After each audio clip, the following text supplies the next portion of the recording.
انشالله که جور سلامت باشین استاد محترم. من یک سوال داشتم در رابطه با می مسئله که استاد عبدالرحمن فاتح در می رسانه چند روز است که ویدیوها و گپا تا بالا میشه. میخواستم استاد امیر پرسان کنم که این مسئله از چی قرار است و چی رقم است در این باره اگر معلومات بدین.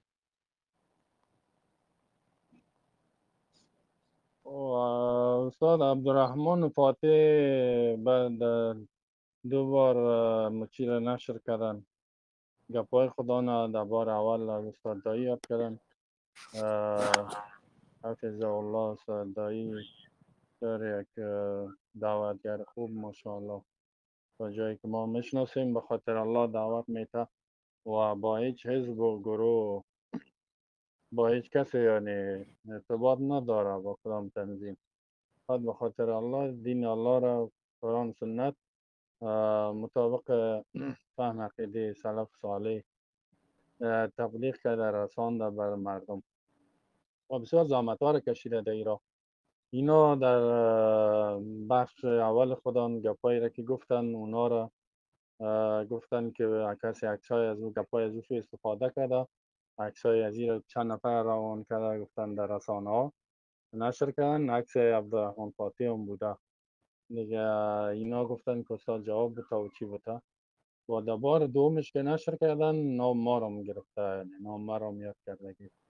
این اولش خو می نشراتی که کرده و اعتراض کرده انتقاد کرده که ما را ای تو گفته و شما بخیرین کسایی که نشرات کردن علیه یا گپ بزنین. گپ از این نادرست بود، باید کارنا میکرد به خاطر که استاد نام کسی را نگرفته. استاد علمای سو سلام را یاد علیکم. کرده. علمای سو هست همیشه در هر کشور است، هم حکومتی است هم غیر حکومتی متاسفانه که وجود داره که به نفع حکومت هایی که به ضد اسلام کار میکنن و نمیخوان قانون اسلام در دنیا نافذ شود. بیت علما است که از اونها حمایت میکنن. یا گفتن که ما را یعنی عالم سو معرفی کردن. اینطور شما بخیزین گپ بزنین.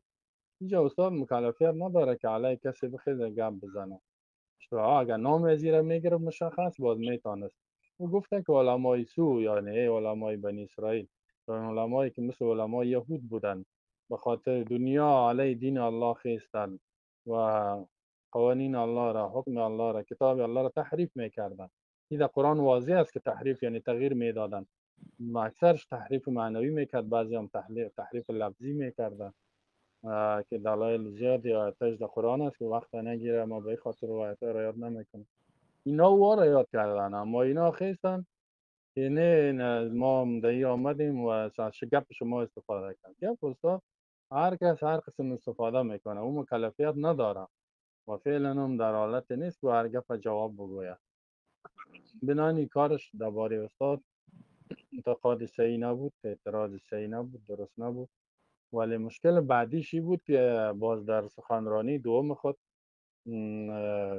باز 1.5 ساعت یا 2 ساعت تقریبا اضافه بسیار گپ زد و استاد حتی با علمی متهم کرد و بعضی میگم قرض باشه، یعنی که علم نداره و تالیف نداره و چی، در حالی که استاد 50 تالیف داره و 2 تالیفش مانده بود تو به حیث اکادمیسن در افغانستان. اکادمیسن آخری درجه علمی است و بیش از 20 سال در پانتون بین المللی افغانستان تدریس کرده و به صلاحیت خود ماستری هم 2 ماستری گرفته، یکی از کشور لیبیا، دیگه هم از خود کابل گرفتگی است، دارالعلوم هم خواندگی است. یعنی به حساب درس تالیفاتش هم تا 50 تالیفات هست و حتی مدت تالیف دیگر هم در وقتا پورا که بیش از 50 تالیف داره. اینا او را گفتن که نه تالیف نداره و چندان تالیفی که به درد بخوره و نداره و بیخی یعنی توهین بود بر استاد و گپ خطرناکشی که بازپسان ما را متهم کرد و بهتان هم کرد، تهمت هم کرد که اینا با امنیتی که اینا را امنیت ملی ما 2 بار توقیف شدیم و از طرف حکومت سابقه طاغوتی، حکومتی که به ضد اسلام بود، واضح و آشکارا مثل آفتاب به ضد اسلام کافرها را آورده بودن، کشورهای کفری دست یک کرده کار میکنن تا کشور مورد تجاوز قرار دادن، خاک افغانستان را به کفار فروخته بودن.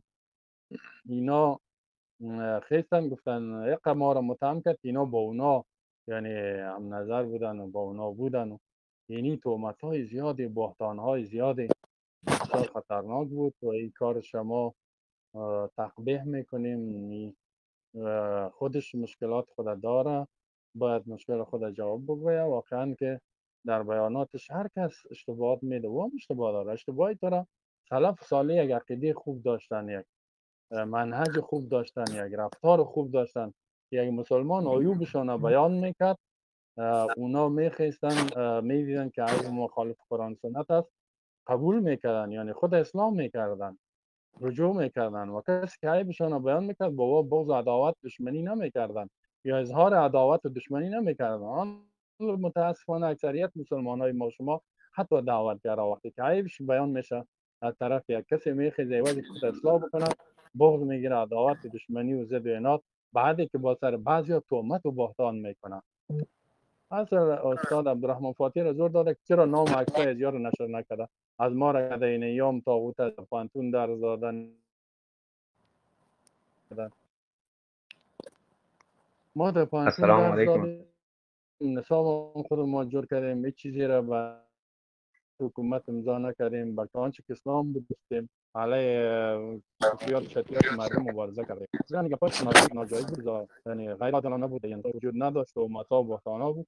امیدوار هستم که گپای خود پس بگیره، یعنی امیدوار هستم که گپای خود پس بگیره و دیگه یعنی این تهمت های بهتانه و گپا روانه.